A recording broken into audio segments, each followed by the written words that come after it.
শুরু হচ্ছে আজকের গল্প আলাদিনের আশ্চর্য প্রদীপের প্রথম পর্ব।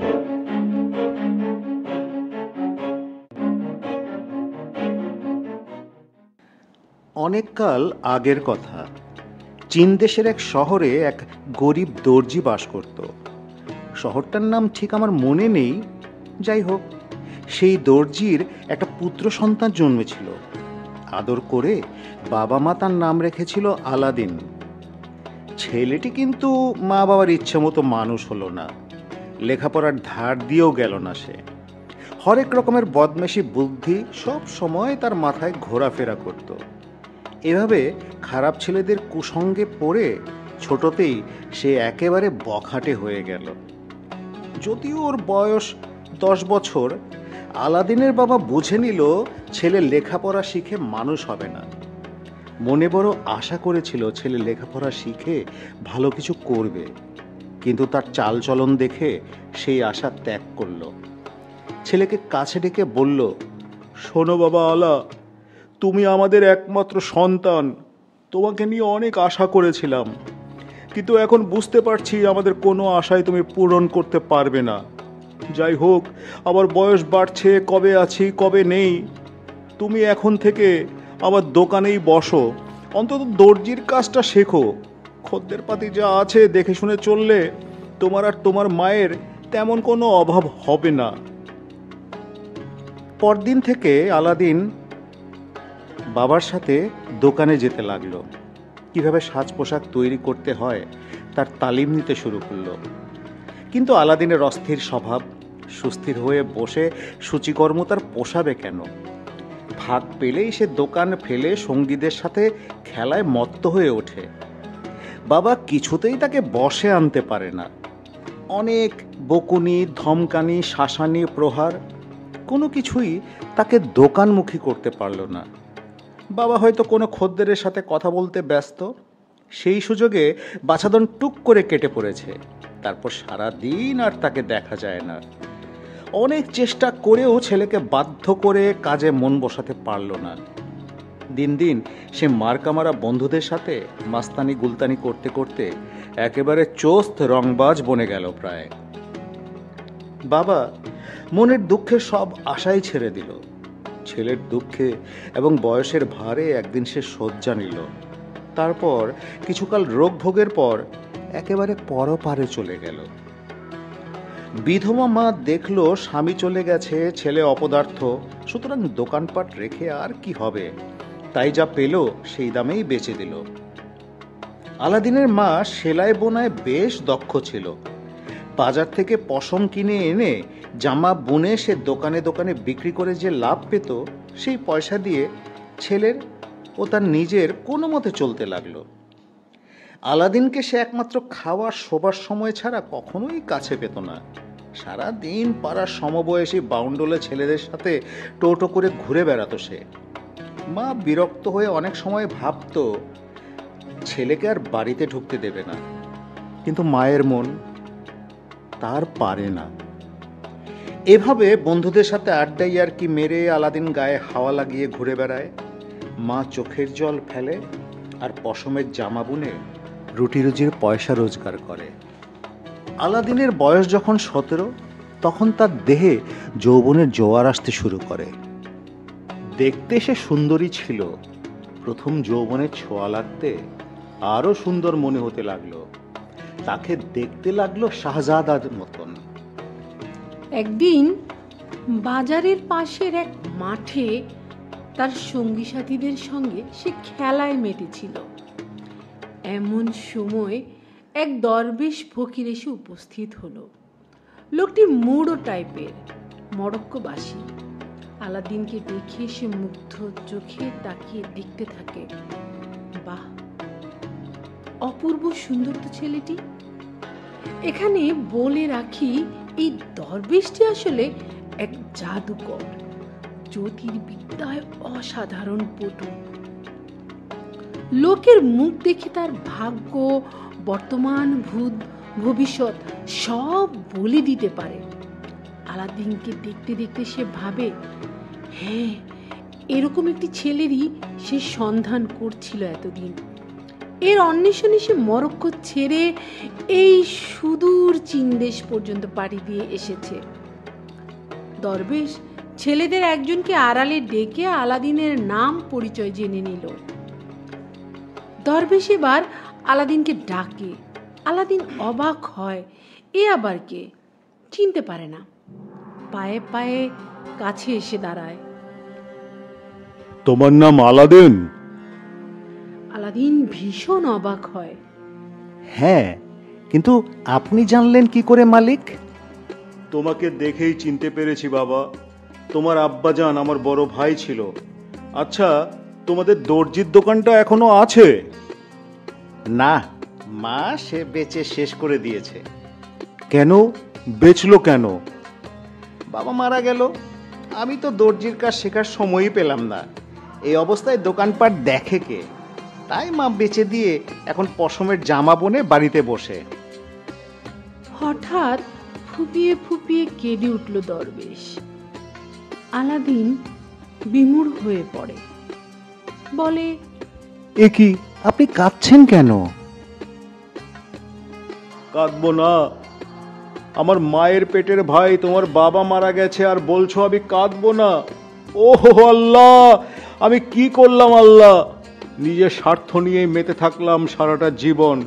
সহোদর ভাই বাঁচলো কি মরল, একবার তার খবর নেওয়ার ফুরসত করতে পারলাম না। যাক, এই বোধহয় দয়াময় খোদার ইচ্ছা ছিল। তা না হলে মরার আগে শেষবারের মতো এক পলক চোখের দেখাও কি তিনি দেখাতে পারতেন না? দরবেশ চোখের জল মুছে আলাদিনকে বুকের মধ্যে জড়িয়ে ধরে বলে, আজ বড় ভাই নেই, কিন্তু তোমাকে রেখে গেছে সে। তোমার মধ্যেই আমি তাকে খুঁজে পাবো। বেটা, তুমি আমার দুঃখ কষ্ট ঘুচিয়ে দিতে পারবে। এই বলে সে আলাদিনের কপাল গাল চুমোয় চুমোয় ভরিয়ে দিতে লাগলো। হে আল্লাহ, তোমাকে অশেষ ধন্যবাদ আল্লাহ। আমি আমার ভাইয়ের ছেলেকে পেয়েছি। এই দুঃখে, এই শোকে তুমি আমার একমাত্র সান্ত্বনা। তুমি তোমার বাবার অভাব পূরণ করতে পারবে। দরবেশ তার ব্যাগ থেকে 10টা সোনার মোহর বের করে আলাদিনের হাতে গুঁজে দিয়ে বলে, এটা তোমার মাকে দিও বাবা। আলাদিনের চোখ চকচক করে উঠে। তোমরা কোথায় থাকো? এই কাছেই, আসুন আমার সঙ্গে বাড়িটা দেখিয়ে দিচ্ছি। দরবেশের হাত ধরে সে পাশের একটা গলির মধ্যে ঢুকে পড়ে। অদূরে অবস্থিত একটা ছোট্ট কোঠাবাড়ি দেখিয়ে বলে, ওই যে দেখছেন লাল রঙের বড় বাড়িটার পাশে একটা ছোট একতলা বাড়ি, ওখানেই আমরা থাকি। ঠিক আছে, আজ আর যাব না। কাল গিয়ে তোমার মায়ের সাথে আলাপ করে আসবো, কেমন? তুমি এই দিনার 10টা তোমার মায়ের হাতে দিয়ে বলবে তোমার চাচা এসেছে বিদেশ থেকে, তাকে আমার সালাম জানাবে। বুঝলে বাবা? জি জি, বুঝেছি। আমি এখনই গিয়ে মাকে বলছি। কাল কিন্তু আপনি অবশ্যই আসবেন। নিশ্চয়ই আসবো, সকালেই আসবো। তুমি এখানে দাঁড়িয়ে থাকবে কাল সকালে, আমাকে সঙ্গে করে নিয়ে যাবে, কেমন? বড় ভাইয়ের সাথে দেখা হলো না, কিন্তু তার কবরটা তো দেখতে পাবো। জীবনের শেষ দিনটি পর্যন্ত যে ঘরে শুয়ে যে দাওয়ায় বসে কেটেছে তার, সেই জায়গাগুলো তো দেখতে পাবো। আচ্ছা বাবা, আজ আর নয়, আজ আমি চলি, কাল আবার দেখা হবে। আলাদিন দরবেশের হাতে চুম্বন করে ছুটে যায় মায়ের কাছে।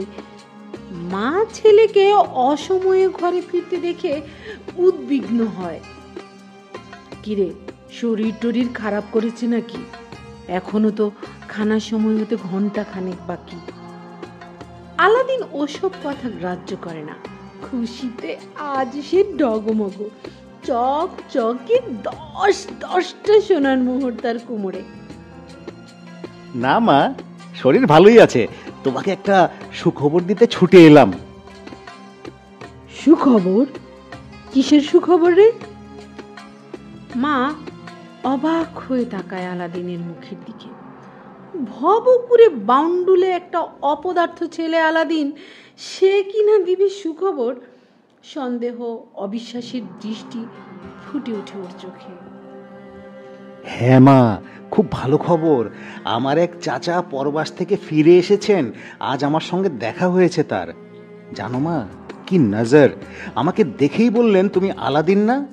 আমি তো অবাক, জিজ্ঞেস করলাম আমাকে চিনলেন কি করে। উনি বললেন, তোমার বাবার সাথে হুবহু তোমার চেহারার মিল আছে। তারপর কত কথা হলো, আমাদের দর্জির দোকান আছে কিনা, তুমি কেমন আছো, সব জিজ্ঞেস করলেন। আলাদিনের মা অবাক হয়ে বলে, কিন্তু বাবা, তোর বাবার কাছে তো তোর এই চাচার কথা কখনোই শুনিনি। তোর এক চাচা ছিল, সে তো অনেক আগে, তুই যখন 5-6 বছরের খোকা, সেই সময় তিনি মারা গেছেন। এই চাচা অনেক দিন আগে দেশান্তরী হয়েছিলেন, তারপর নানা দেশ ঘুরে এই সবে ফিরেছেন।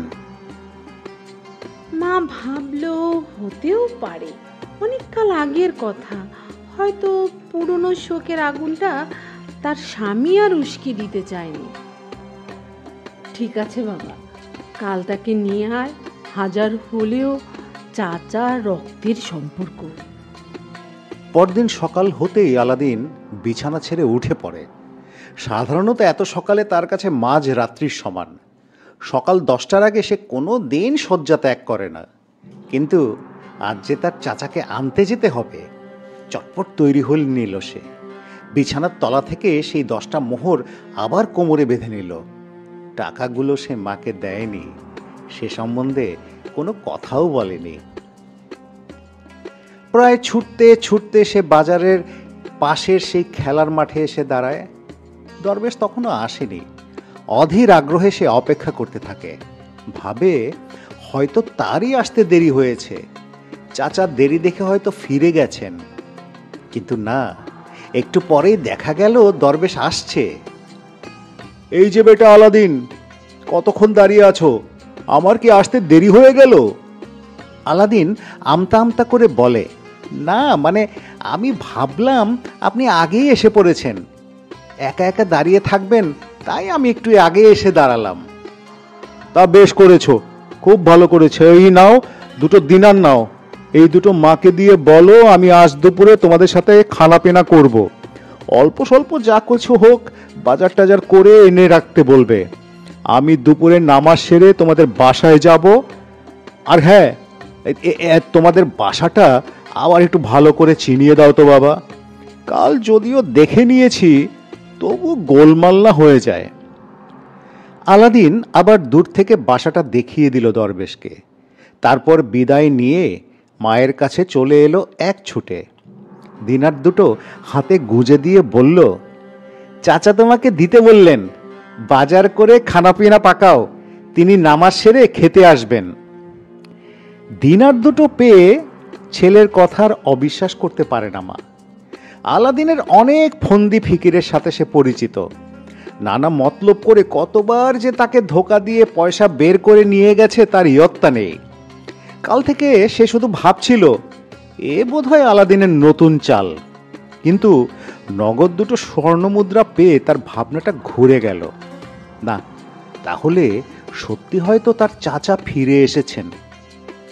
যাই হোক, তাড়াতাড়ি বাজারে গিয়ে ভালো খাবার কিনে নিয়ে এলো সে। খুব যত্ন করে খানাপিনা তৈরি করলো। দুপুর গড়িয়ে যায়, মা বলল, দেখ রে, আমার মনে হচ্ছে তোর চাচা বাড়ি চিনতে পারছে না, একটু বাইরে বেরিয়ে রাস্তায় গিয়ে দাঁড়া না বাবা। আলাদিন বাইরে বের হতে যাবে, এমন সময় সদরে কড়া নাড়ার আওয়াজ শোনা গেল। আলাদিনের চোখে খুশির ঝিলিক খেলে যায়, বলে, ওই মা, উনি এসেছেন। ছুটে গিয়ে দরজা খুলেই দেখল বৃদ্ধ দরবেশ দরজার পাশে দাঁড়িয়ে হাসছে। তার পেছনে একটা কুলি, তার মাথায় একটা ঝুড়ি, নানান ফলমূল মিষ্টি ভর্তি।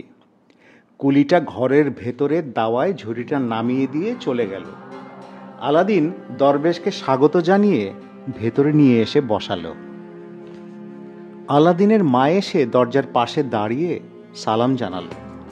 বৃদ্ধ সালাম জানালো তাকে। আলহামদুলিল্লাহ, আলহামদুলিল্লাহ, আল্লাহর অপার করুণায় আবার তোমাদের কাছে ফিরে আসতে পারলাম ভাবি সাহেব, কিন্তু মনে বড় খেদ রয়ে গেল, বড় খেদ। আর কটা দিন আগে আসতে পারলে তার সাথে একটি বার দেখা হতো। শেষের দিকের কথাগুলো বেশ ভারাক্রান্ত হয়ে এলো। জামার হাতাটা দিয়ে চোখ মুছল দরবেশ। আলাদিনের মাও কান্নায় ভেঙে পড়ল। বেশ কিছুক্ষণ কান্নাকাটির পর দুজনে আবার সামলে নিতেও পারল। দরবেশ জিজ্ঞেস করে, বড় ভাই কোথায় বসতো, কোথায় শুতো? এসব নানা হৃদয়স্পর্শী তথ্য সে জানতে থাকে। আলাদিনের মায়ের মনে আর বিন্দু মাত্র সংশয় থাকে না যে তার স্বামীর সহোদর ভাই ফিরে এসেছে। বলে, আল্লাহর কাছে যে আশ্রয় নিয়েছে তার জন্য আমরা শোক করি কেন ভাইজান? আসুন সকলে মিলে তার কাছে আমরা মোনাজাত করি। তুমি বড় ভালো কথা শোনালে ভাবি সাহেব, বড় ভালো কথা। সব বুঝি, কিন্তু আমরা সবাই মায়াবদ্ধ জীব, বুঝেও অবুঝের মতো শোকতাপ করে তার আত্মার অকল্যাণ ডেকে আনি।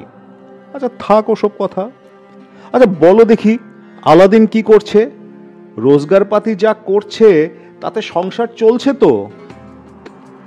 আলাদিনের মা এই কথার কি জবাব দেবে? কি বলবে যে তার ছেলে একটা অপদার্থ বাউন্ডলে?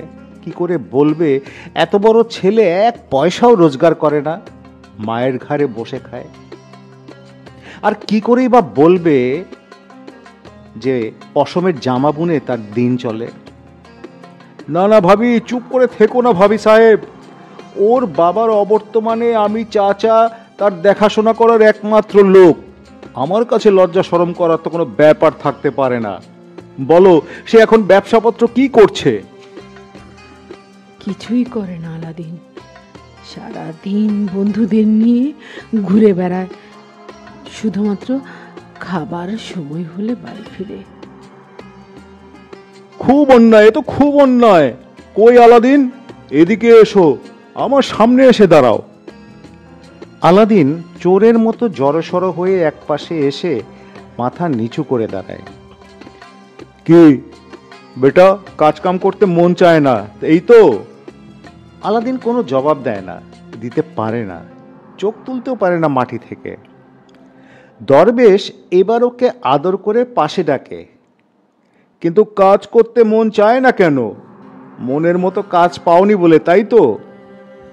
ধরো যদি আমি তোমাকে বাজারে বেশ বড়সড় রেশমি কাপড়ের দোকান করে দিই, চালাতে পারবে? আলাদিনের চোখ চকচক করে ওঠে, বলে, হ্যাঁ হ্যাঁ, খুব পারবো। এরপর খানাপিনা সাজিয়ে দেয় আলাদিনের মা। খেতে খেতে দরবেশ বলে, প্রায় 30 বছর আগে ভাগ্য অন্বেষণে আমি পরবাসী হই।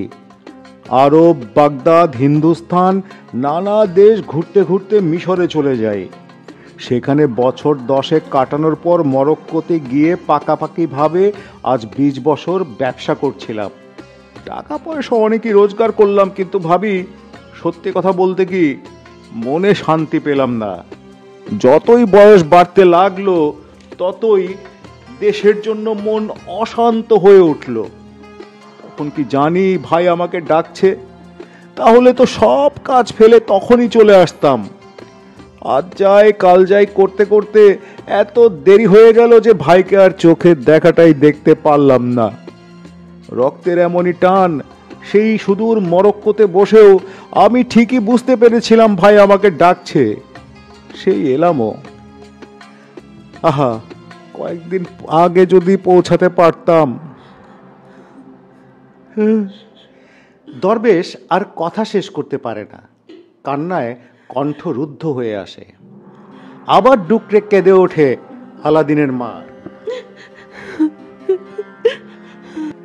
এবার দরবেশই তাকে সান্ত্বনা দেয়, বলে, কেঁদো না বড় ভাবি, যে গেছে সে তো গেছেই, যে আছে তাকে বুকে ধরেই তো বাঁচতে হবে। আলাদিন তোমার জীবনের একমাত্র চেরাগ, সেই তোমার জীবন আলোকময় করে রাখবে। আলাদিনের মা দুঃখ করে বলে, সে আশায় আমার ছাই পড়েছে।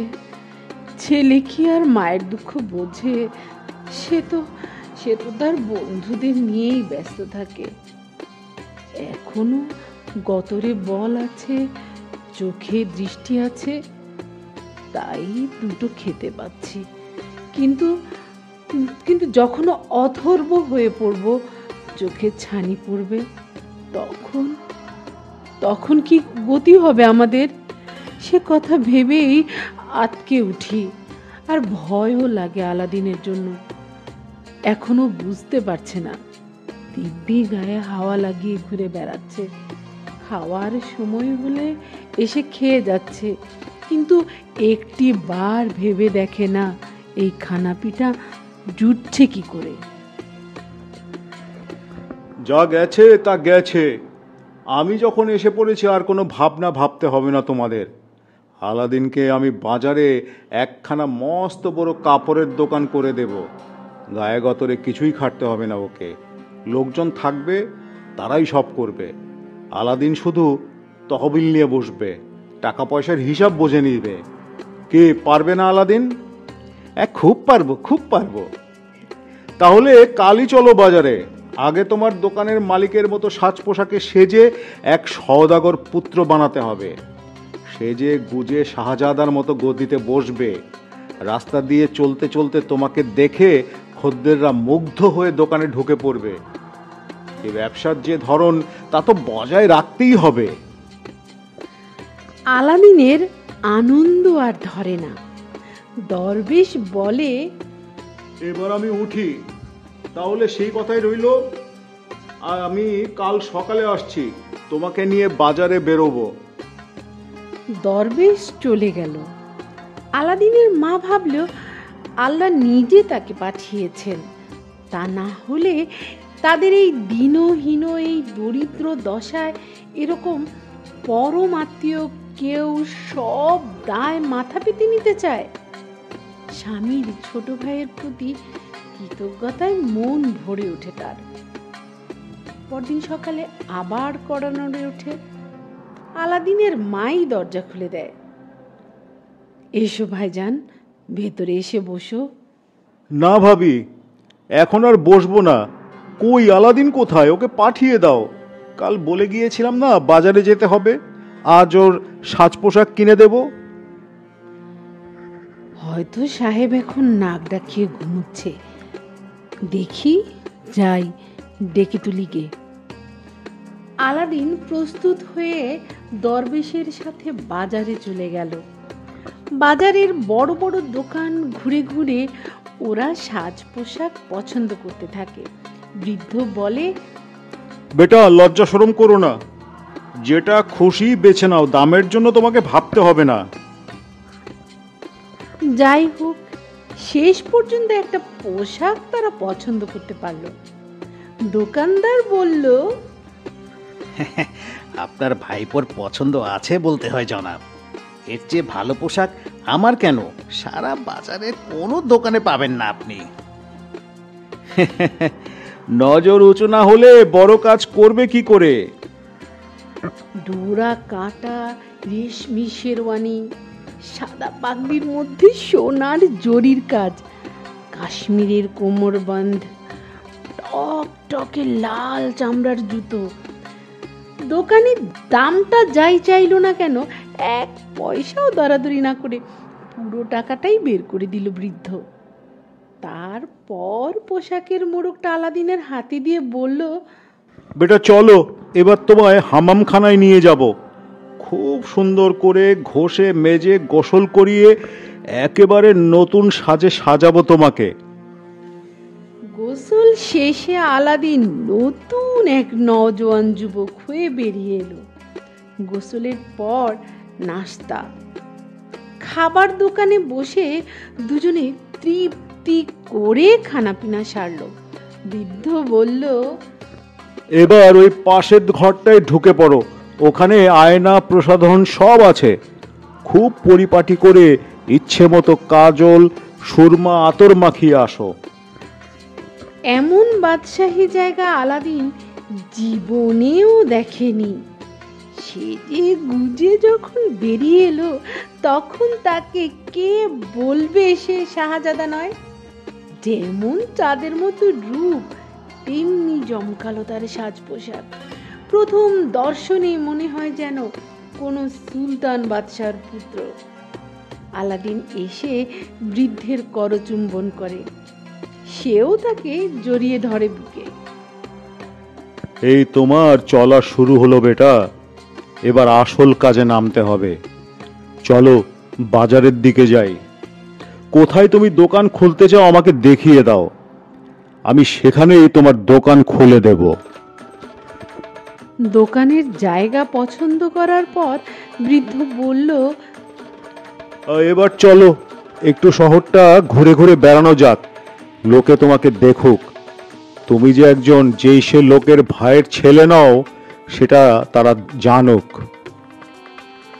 এইভাবে নানা জায়গা ঘুরে বাসায় ফিরে আসতে মা ছেলেকে দেখে চিনতেই পারে না। অমন বাদশাহী সাজ পোশাকে সজ্জিত আলাদিন। এ আলাদিন আর সে আলাদিন নেই, একেবারে অন্য মানুষ বনে গেছে। বৃদ্ধকে যে কি বলে ধন্যবাদ জানাবে বুঝতে পারে না। ভাইজান, আমাদের বড় দুঃসময়ে তুমি আল্লাহর আশীর্বাদ হয়ে নেমে এসেছো, তা না হলে এসব আমার স্বপ্নের অতীত ছিল। খোদা তোমাকে নেক হায়াত দান করুন। আরে ভাবি, এর জন্য ধন্যবাদ জানাচ্ছ কেন? এ তো আমার কর্তব্য। আলাদিন আমার ভাইজানের ছেলে, আলাদিনের বাপের অভাব আমি তো মেটাবো। আজ ভাইজান বেঁচে থাকলে যা করতো আমিও তাই করতে চাই। আলাদিনের মায়ের দুই গাল বেয়ে অশ্রুধারা নেমে আসে। খোদা মেহেরবান ভাইজান, তা না হলে এই সময় তোমার মতো একটা নির্ভরযোগ্য বটের ছায়া আমি পাবো কি করে? এখন থেকে আলাদিনকে তোমার হাতেই সঁপে দিলাম। ছেলেটা একেবারে অমানুষ হয়ে যাচ্ছিল, এবার হয়তো তোমার শাসন শিক্ষায় ও সত্যিকারের মানুষ হতে পারবে। হয়তো কেন ভাবিজি, নিশ্চয়ই পারবে। কালক্রমে দেখবে তোমার ছেলে সারা দেশের মধ্যে সেরা হয়ে উঠবে। পরশুই ওকে আমি দোকানে বসিয়ে দেব, আর বাউন্ডলে পানা করতে পারবে না। কাল ওকে আমি নিয়ে যাব শহর ছাড়িয়ে এক পাহাড়ের পাশে এক বাগান বাড়িতে। সেখানে শহরের নাম জাদা সব সওদাগর আমোদ প্রমোদ করতে আসে। ওদের সাথে আলাদিনের ভাবসাব রাখা দরকার। বড় ব্যবসা করতে গেলে বড় মানুষের সাথে ওঠা বসা করতে হয়, তা না হলে ব্যবসায় নামডাক কি করে হবে? আচ্ছা, এখন আমি চলি, কাল আবার এসে আমি আলাদিনকে নিয়ে যাব। সারা রাত ধরে আলাদিনের চোখে আর ঘুম আসে না। জেগে জেগে নানা রকম স্বপ্ন সে কল্পনা করতে থাকে।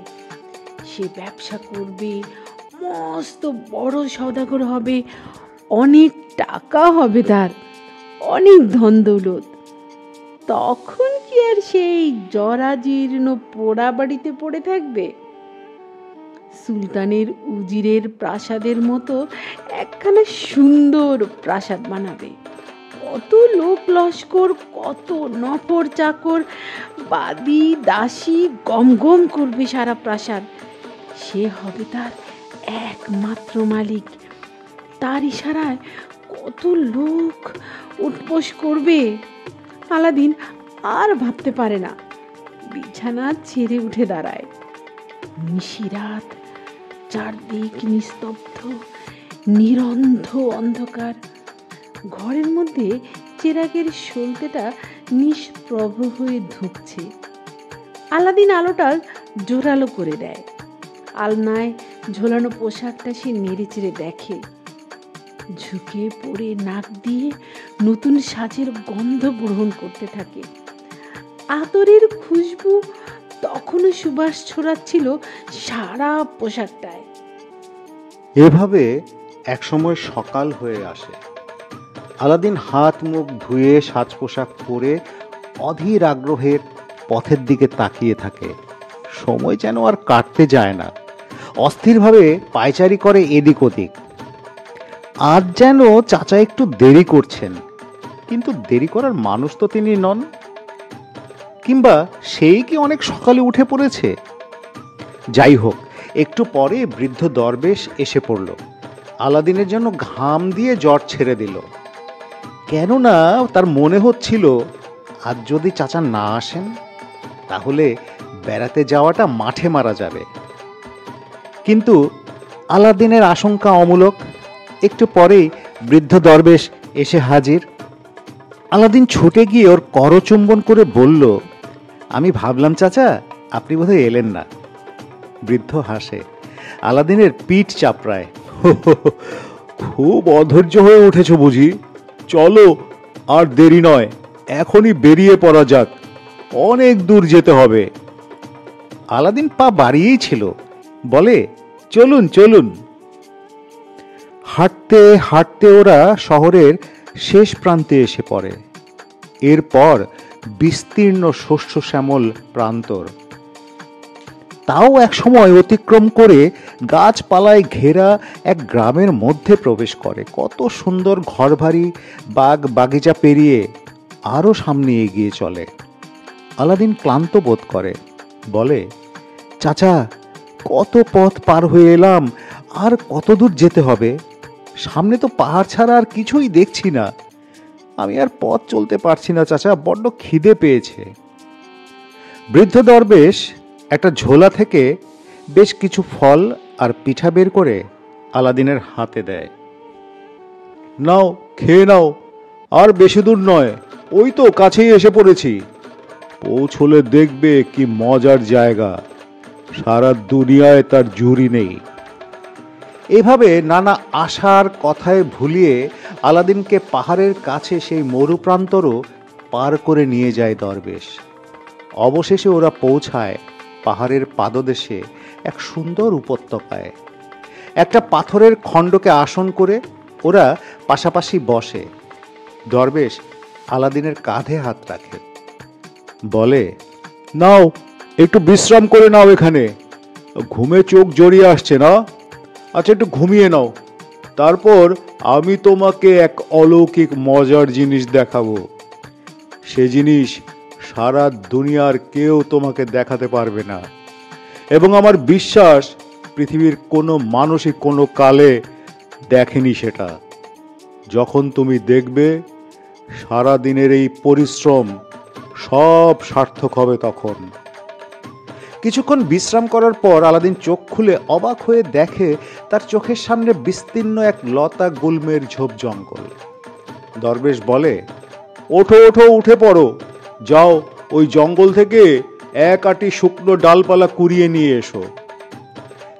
অল্পক্ষণের মধ্যেই আলাদিন এক বোঝা শুকনো ডালপালা এনে হাজির করে। বৃদ্ধ বলে, বাবা, চমৎকার চমৎকার, এবার আমার পেছনে এসে দাঁড়াও। আলাদিন আজ্ঞাবহর মতো দরবেশের পেছনে গিয়ে দাঁড়ায়। দরবেশ তার কোমর থেকে একটা চকমকির বাক্স বের করে কাঠের পালায় আগুন জ্বালিয়ে দেয়। শুকনো কাঠ দাও দাও করে জ্বলে ওঠে। এবার বৃদ্ধ একটা ছোট্ট কচ্ছপের খোলের বাক্স বের করে। তার ভেতর থেকে খানিকটা ধূপের গুঁড়ো বের করে মন্ত্র পড়ে জ্বলন্ত অঙ্গারে ছড়িয়ে দেয়। গল গল করে ধোঁয়ার কুণ্ডলী উঠতে থাকে ঊর্ধ্বাকাশে। বৃদ্ধ বীর বীর করে মন্ত্র আওড়ে চলে। ওং ডং ওং ওং ফ, ওং হং ওং হং ও। ধীরে ধীরে গগনমণ্ডল অন্ধকারে আচ্ছন্ন হয়ে ওঠে। আলাদিন বুঝতে পারে সারা পাহাড়টা দুলছে। হঠাৎ বিরাট এক শব্দ করে পাহাড়ের এক ধারটা বিদীর্ণ হয়ে যায়। আলাদিন লক্ষ্য করে অদূরে ৮-১০ হাত ব্যাসের একটা সুড়ঙ্গের মতো গর্ত হয়ে গেছে। বৃদ্ধ ওর হাত ধরে বলল, এসো, দেখবে এসো। গর্তটা খুব একটা গভীর নয়, ৮-১০ হাত হবে। দরবেশ বলল, তাকিয়ে দেখো, ওই গর্তটার নিচে একখানা শ্বেত পাথরের খণ্ড দেখতে পাচ্ছ? হ্যাঁ হ্যাঁ, পাচ্ছি। আর কি দেখছো? পাথরটার মাঝখানে দুখানা পিতলের কড়া। নিচে নেমে পড়ো, ওই কড়া দুখানা ধরে পাথরটাকে টেনে তুলতে হবে। আলাদিন শিউরে উঠে বলে, ওরে বাবা, ওই বড় পাথর আমি টেনে তুলতে পারি নাকি? আমি পারবো না। আমি বলছি তুমি পারবে, নেমে পড়ো, নামো। আলাদিন ভয়ে কাঁপতে থাকে। না, আমি পারবো না, আপনিও আসুন, দুজনে মিলে চেষ্টা করি, তবে হয়তো ওঠানো যেতেও পারে। বৃদ্ধ বিরক্ত হয়ে বলে, কথার অবাধ্য হয়েও না আলাদিন, আমাকে দিয়ে হলে তোমাকে সঙ্গে আনতাম না। আমার কথা শোনো, নেমে কড়াটা ধরে টান দিয়ে দেখো, পাখির পালকের মতো হালকা মনে হবে, তোমাকে কোনো জোরই খাটাতে হবে না। যা বলছি মন দিয়ে শোনো, ওই পাথরের নিচে এক অতুল ঐশ্বর্যের ভাণ্ডার আছে। আল্লাহ তোমার জন্যই তা বরাদ্দ করে রেখেছেন। তোমার কপালের লিখন আমি পড়ে ফেলেছি। যদিও আমার অসীম ক্ষমতা, ইচ্ছে করলে এক পলকে আমি প্রলয় ঘটিয়ে দিতে পারি, তবুও ওই পিতলের কড়া দুটো স্পর্শ করার এখতিয়ার আমার নেই। একমাত্র তুমি ছাড়া ওই পাতালপুরীতে অন্য কেউ প্রবেশ করতে পারবে না। শুধু তুমি ওই গুপ্তধন আবিষ্কারের একমাত্র হকদার। এখন কিভাবে কি করতে হবে তাই আমি তোমাকে বলে দিচ্ছি। যা পাওয়া যাবে আধাআধি ভাগ করে নেব আমরা। এতক্ষণে আলাদিনের মন থেকে ভয় কিছুটা মুছে যায়। বলে, আমি রাজি, বলুন চাচা, কি কি করতে হবে আমাকে, আমি অক্ষরে অক্ষরে পালন করব। এই তো খুব ভালো ছেলে।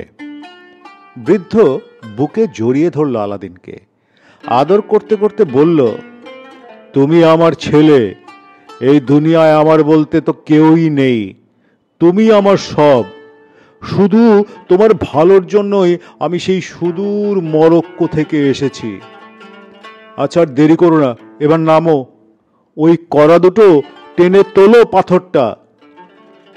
আলাদিন লাফ দিয়ে নিচে নামল।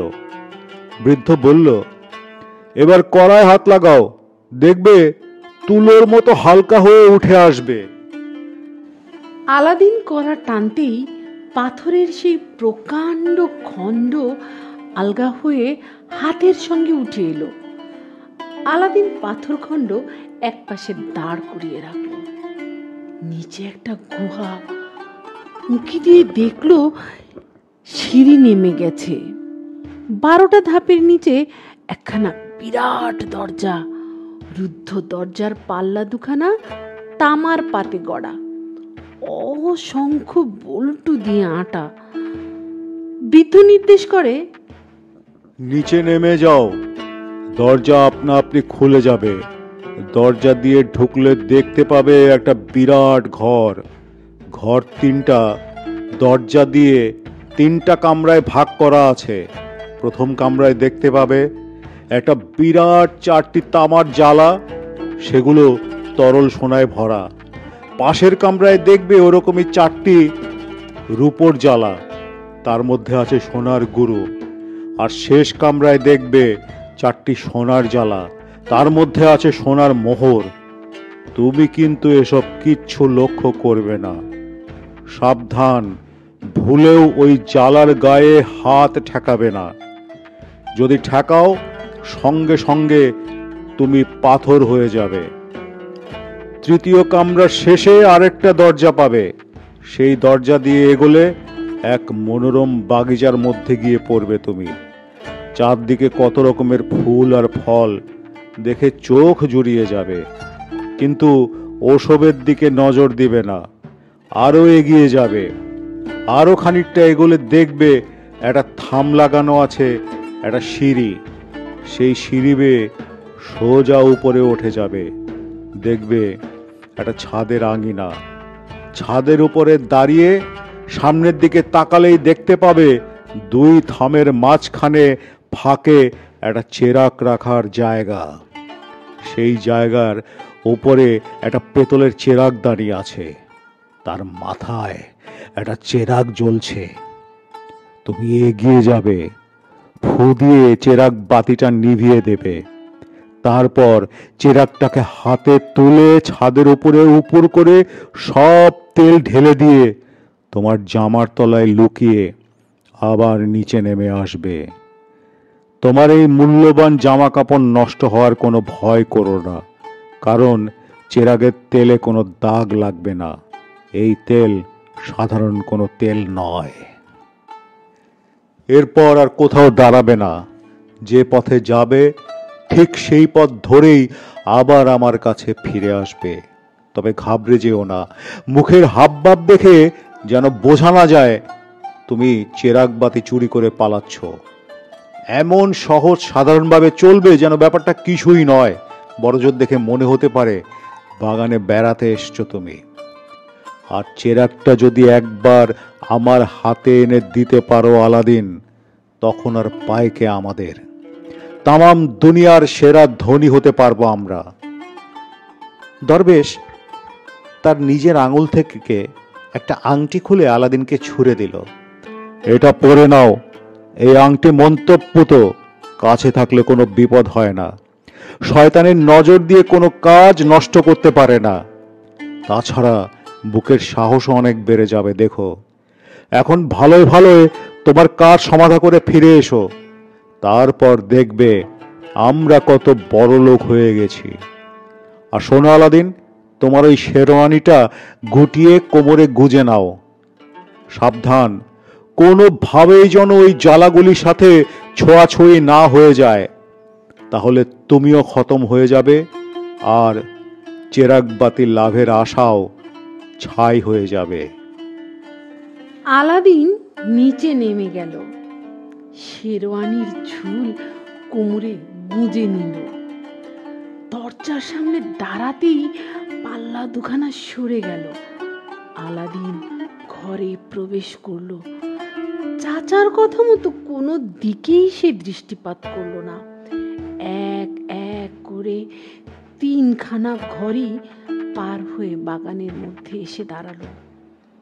সামনেই সেই সিঁড়ি, সোজা উপরে উঠে গেল আলাদিন। ছাদের উপরে দাঁড়িয়ে দেখতে পেল জ্বলন্ত চেরাগ বাতিটা। একটা পিতলের চেরাগদানি উঁচু একটি স্তম্ভের মাথার উপরে বসানো। কাছে গিয়ে ফু দিয়ে নিভিয়ে দিল আলাদিন। তারপর বাতিটা নিয়ে সব তেল নিংড়ে ফেলে জামার তলায় লুকিয়ে নিয়ে আবার সিঁড়ি বেয়ে নিচে নেমে এলো। বুকের মধ্যে ঠিপ ঠিপ করছে, কিন্তু নিজেকে শান্ত রাখতে হবে। চাচা বলে দিয়েছেন, তবুও একটু ভয় তো লাগছেই। তবুও সে নির্বিকার হওয়ার ভান করে বাগানের এদিক ওদিক তাকিয়ে তাকিয়ে দেখতে লাগলো। ফলের ভারে গাছগুলোর ডাল মাটিতে নুয়ে পড়েছে, আর সে যে কত রকমের বাহারি ফল। আলাদিন এমন ফল কোনো দিন দেখেনি। আলাদিন বুঝতে পারেনি ফলগুলো সব হিরে, মুক্ত আর মণিমাণিক্য। আলাদিন অনেক আশা নিয়ে একটা ফল ছিঁড়ে নেয়, কিন্তু এ কি, এ তো খাওয়ার ফল নয়, পাথরের মতো শক্ত যে। আলাদিন ভাবলো আসলে এগুলো নানা রকমের রঙিন কাচের খেলনা। হতাশায় ছেয়ে গেল মন।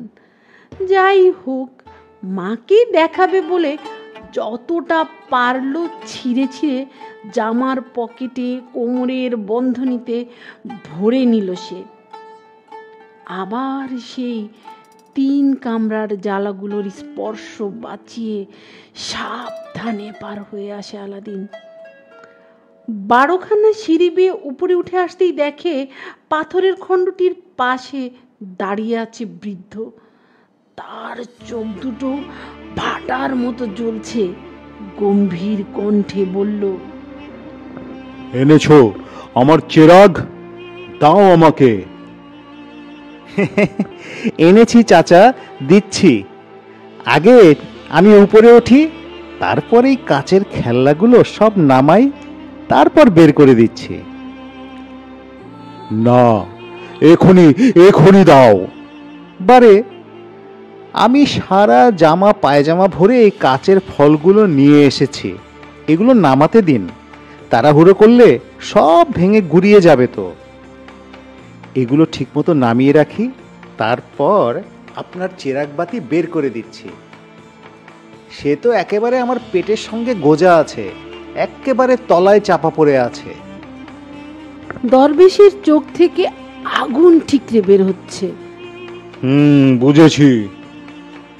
আমার সঙ্গে চালাকি শুরু করেছো, ভেবেছো আমি কিছু বুঝি না।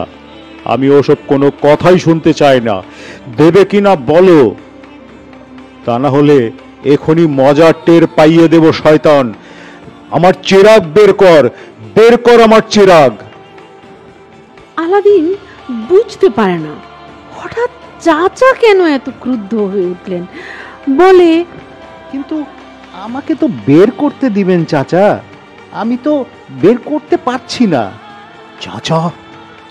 কে তোর চাচা? হারামজাদা শয়তান, ভেবেছিস আমাকে ফাঁকি দিয়ে তুই পালাবি?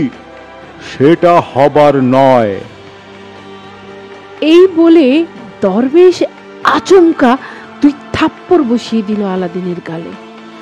আলাদিন টাল সামলাতে না পেরে সিঁড়ি দিয়ে গড়াতে গড়াতে একেবারে নিচে পড়ে গেল। সিঁড়ির নিচে পড়ে সে ভাবলো এখন উপরে ওঠা ঠিক হবে না। চাচার রাগ খানিকটা প্রশমিত হলে তারপর ওঠা যাবে। এদিকে বুড়ো হা হুতাশ করে চুল দাড়ি ছিঁড়তে লাগলো। এই গুহায় নামার এখতিয়ার তার নেই, তার কাছে নিষিদ্ধ এলাকা। তাই সে আলাদিনের পিছু ধাওয়া করতে পারল না। ওপরেই দাঁড়িয়ে দাঁড়িয়ে ফুঁসতে লাগলো। ওরে শয়তানের বাচ্চা, ভেবেছিস পালিয়ে বাঁচবি? পালিয়ে বাঁচতে পারবি না। তোকে এমন শিক্ষা দেব জীবনেও ভুলতে পারবি না। লাফ দিয়ে সে উপরে উঠে এসে কাঠের পাঁজায় আগুন জ্বালিয়ে ধূপের গুঁড়ো ছড়িয়ে মন্ত্র পড়তে লাগলো। ওম বং চং ওয়াফাং। আবার সঙ্গে সঙ্গে পাহাড়টা দুলে উঠে ফাটলটা বন্ধ হয়ে গর্তের মুখ জোড়া লেগে গেল। আলাদিন গুহার নিচে বসে যখন ভাবছিল চাচা ক্রুদ্ধ হয়েছেন, তার রাগ কিছুটা কমলে সে উপরে উঠে যাবে, সেই সময় সে বুঝতে পারল গুহাটা দুলছে। ভয়ে সে সিঁড়ি বেয়ে উপরে উঠে আসার চেষ্টা করলো, কিন্তু গুহার মুখে পাথরের বড় চাপা দেখে হতাশায় ভেঙে পড়ল। প্রাণপণ শক্তিতে নড়ানোর চেষ্টা করলো, কিন্তু এক তিলও নাড়াতে পারলো না। চিৎকার করে সে ডাকতে থাকলো, চাচা, চাচা আমাকে উপরে উঠতে দিন। ও চাচা, এই নিন আপনার চেরাগ বাতি, এই নিন। কিন্তু কে শুনে তার আর্তনাদ, কে শুনে তার আহ্বান? আর দরবেশ তো তখন সেখান থেকে বহু দূরে চলে গেছে। আলাদিন বুঝতে পেরেছিল লোকটা আসলে তার চাচা নয়। সে চাচা হতেই পারে না, কারণ কোনো চাচা তার ভাইয়ের ছেলেকে এরকম গালিগালাজ করে না। নিশ্চয়ই সে কোনো শয়তান জাদুকর তাকে দিয়ে কার্য সিদ্ধি করে নিতে চেয়েছিল। এখন সে কি করবে? কি করে এই পাতালপুরীর কয়েদখানা থেকে উদ্ধার পাবে? কিছুই ভাবতে পারে না। বাগানের দিকে যেতে চায়, কিন্তু সে দরজাও বন্ধ হয়ে গেছে। অনেক ধাক্কাধাক্কি করেও খুলতে পারল না। তাই নিরুপায় হয়ে আবার ফিরে এসে গুহার সিঁড়ির মুখে বসে বসে কাঁদতে লাগলো। মৃত্যু অবশ্যম্ভাবী। এই গুহার মধ্যেই সে তিলে তিলে শুকিয়ে মরবে, আর সে তার মায়ের কাছে ফিরে যেতে পারবে না। ফিরে যেতে পারবে না তার আত্মীয় বন্ধুদের মাঝে। এক বিন্দু পানি, এক টুকরো রুটির অভাবে তাকে প্রাণ দিতে হবে, অথচ তার ধারে কাছে এত সোনা, এখানে তার কানা কড়িরও দাম নেই। আসন্ন মৃত্যুর ভয়াল ছায়া তাকে হাত ছানি দিয়ে ডাকছে, মরতে তাকে হবেই। আল্লাহ, এ কি করলে তুমি? কি এমন পাপ করেছিলাম তার সাজা আমাকে এভাবে পেতে হবে? আলাদিন পাথরের দেয়ালে মাথা ঠুকতে থাকে, কিন্তু আল্লাহ অকরুণ। এত কাকুতি মিনতিতেও তিনি কর্ণপাত করলেন না। তৃষ্ণায় গলা শুকিয়ে কাঠ হয়ে গেছে, নিঃশ্বাস টানতে কষ্ট হচ্ছে। আলাদিন হাতের তালু দিয়ে বুক গলা ঘষে কষ্ট কিছুটা লাঘব করতেই তার হাতের আংটির সাথে বুকে ঘষা লাগতে এক কাণ্ড ঘটে গেল। বিশাল আকারের আবলুস কালো আফ্রিদি দৈত্য এসে দাঁড়ালো আলাদিনের সামনে। গম্ভীর গলায় বলল, হুকুম করুন মালিক। আলাদিন ভয় পেয়ে বলল, আপনি কে? আমি স্থল জল অন্তরিক্ষের অধিপতি। আমার অসাধ্য কিছুই নেই, কিন্তু আমি ওই আংটির দাস। এখন আংটিটা আপনার হাতে, তাই আমি আপনার আজ্ঞাবহ। বলুন মালিক, কি চাই আপনার? হুকুম করুন। অন্য সময় হলে দৈত্যের এই বিকট আকৃতি দেখে আলাউদ্দিন মূর্ছা যেত, কিন্তু এখন সে ভয় পেল না। সে আর মৃত্যু ভয়ে ভীত নয়। আলাদিন বলল, এই মুহূর্তে আমি এই গুহার নির্বাসন থেকে মুক্ত হয়ে মাটির উপরে যেতে চাই। দৈত্য বলল, এখনই আপনার হুকুম তালিম করছি মালিক। মুখের কথা মুখেই রয়ে গেল। আলাদিন দেখল দৈত্যটার মাথা উপর থেকে পাথর সরে গেল এবং তৎক্ষণাৎ আলাদিনকে তুলে নিয়ে সে উপরে চলে এলো, ঠিক যেখানে জাদুকর কাঠের আগুন জ্বালিয়েছিল সেখানে বসিয়ে রেখে দৈত্যটা অদৃশ্য হয়ে গেল।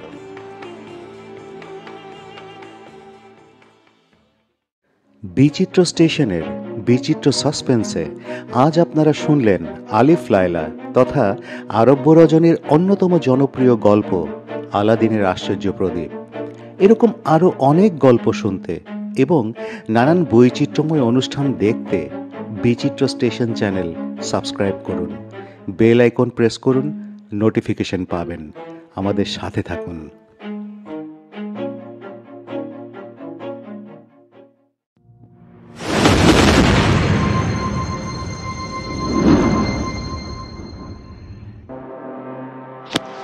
বিচিত্র সাসপেন্স, পুরোটাই উত্তেজনা।